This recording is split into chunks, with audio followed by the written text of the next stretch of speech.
Listnr production.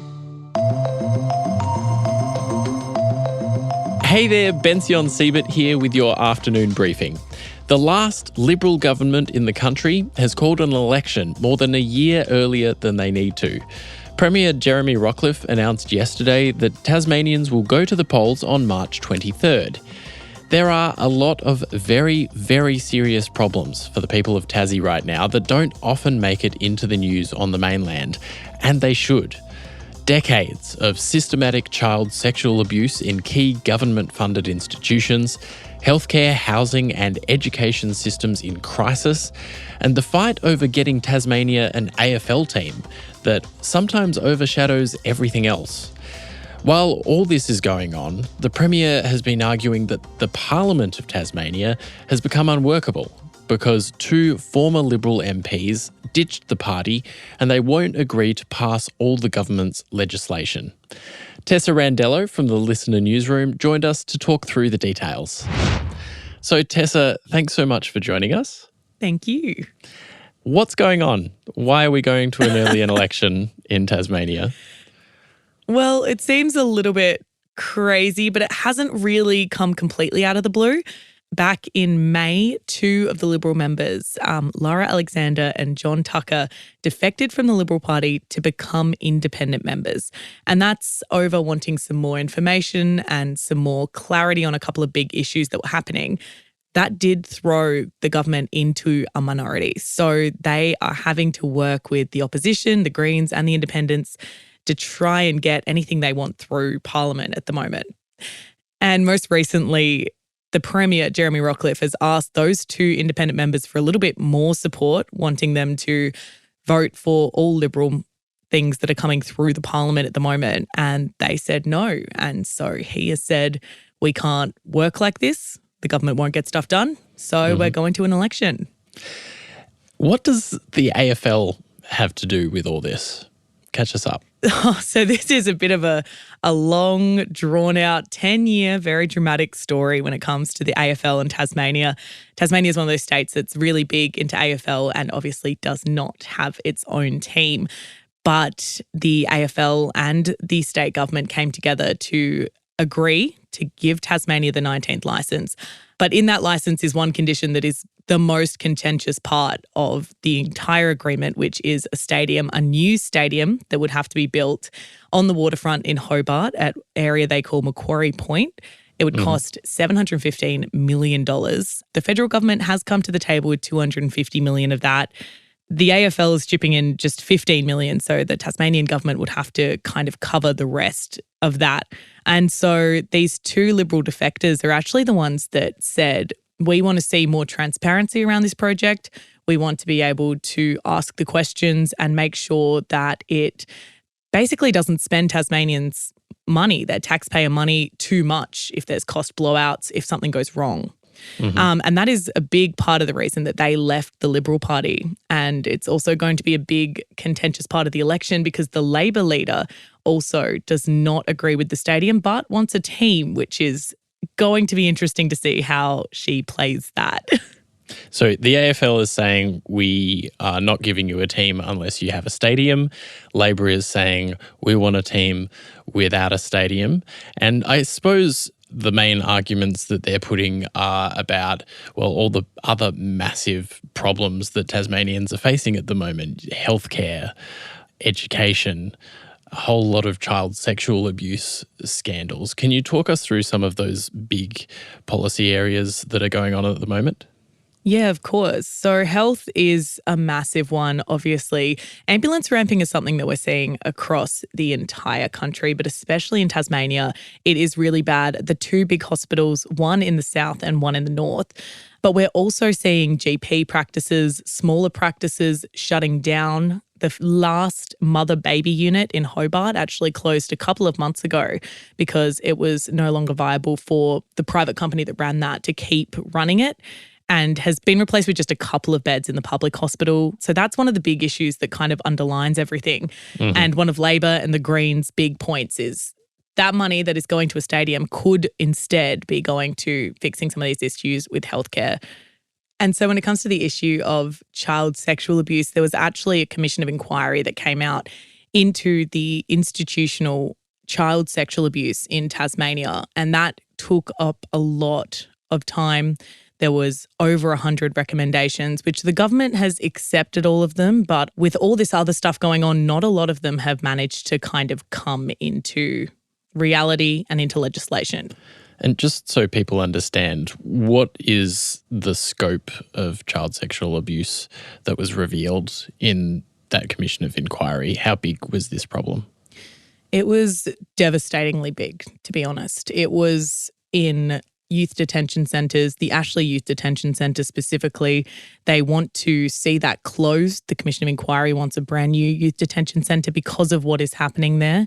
But it also looked at out-of-home care. It also looked at the way institutions are dealing with kids that are being left in foster care.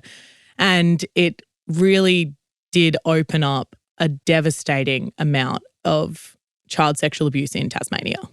And that report came out relatively recently. I think one of the key criticisms of the Rockliff government has been alleged inaction as a result of that report.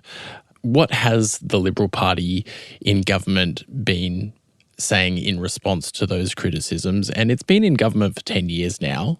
How does it make the argument that it is the party that can fix all these really serious issues in Tasmania? So when it comes to the Commission of Inquiry specifically, they say they're putting in all the recommendations. They want to take the time to make sure they get it right. They have already announced a new place where the new youth detention centre will be. So there is some movement that is happening. Mm-hmm. And I guess when it comes to politics and politicians, you know, they write things the way that they want you to see them. So a lot of these issues that have been coming up in health, in housing, which are two of the really big issues in Tasmania, the Rockliff government has said that they're already making inroads into some of their goals. They've hit targets, they've increased beds, they've increased capacity, and that surgery wait lists are going down, which we have seen in a lot of the data that has come out. Let's talk about the Labor Party in Tasmania. They only just got out of administration, as in the National Labor Party took them over, and only now, as the election was coming, they decided, okay, you can run yourselves again. What's going on with the Labor Party in Tasmania?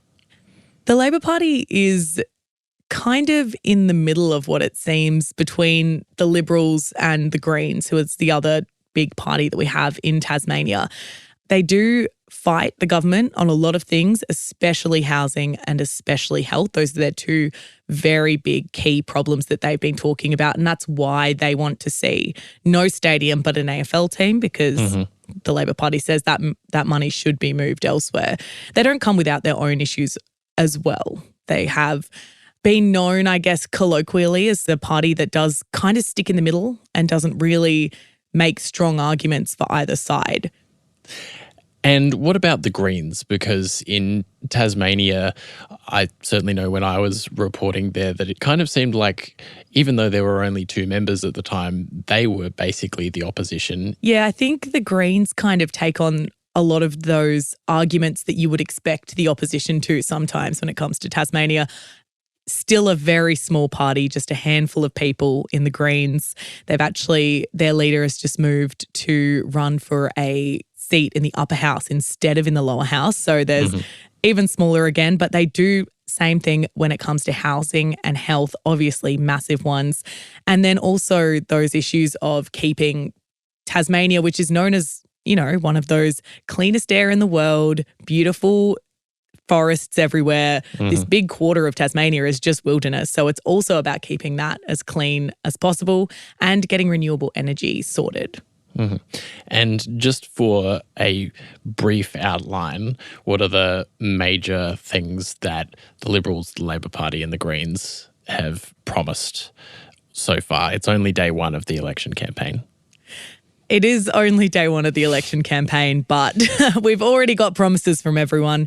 After the announcement, the Labor Party was already starting to spruik some of their cost of living measures. They want to bring down cost of living, obviously, and health and housing, again, are going to be big ones for them. They're going to make sure that those targets set by the federal government will be met and our own targets will be met in terms of building more housing in Tasmania. The Liberal Party really just want to promise exactly what they've been promising for a long time, which is financial stability. And they say that they will kind of keep working on health and housing in Tasmania and that they've already hitting those targets. But the whole point of calling this early election was so that the Liberal Party could stay in majority. And that's kind of what they're saying. They're saying we're going to be even more stable because we're going to be in a majority. But that was a promise that was made at the last election.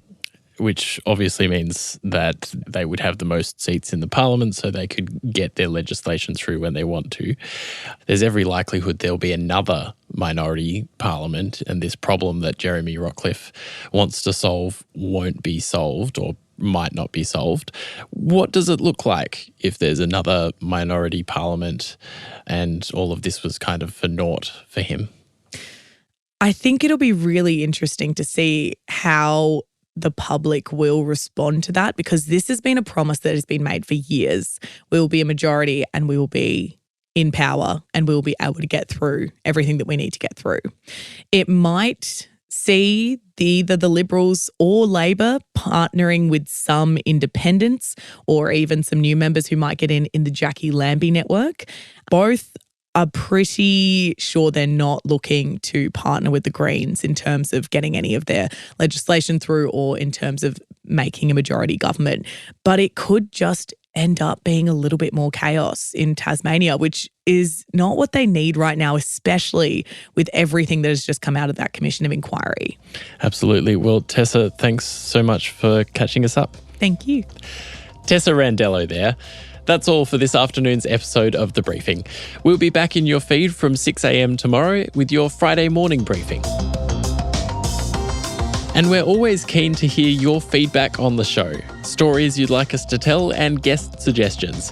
Search The Briefing Podcast on Instagram and send us a DM.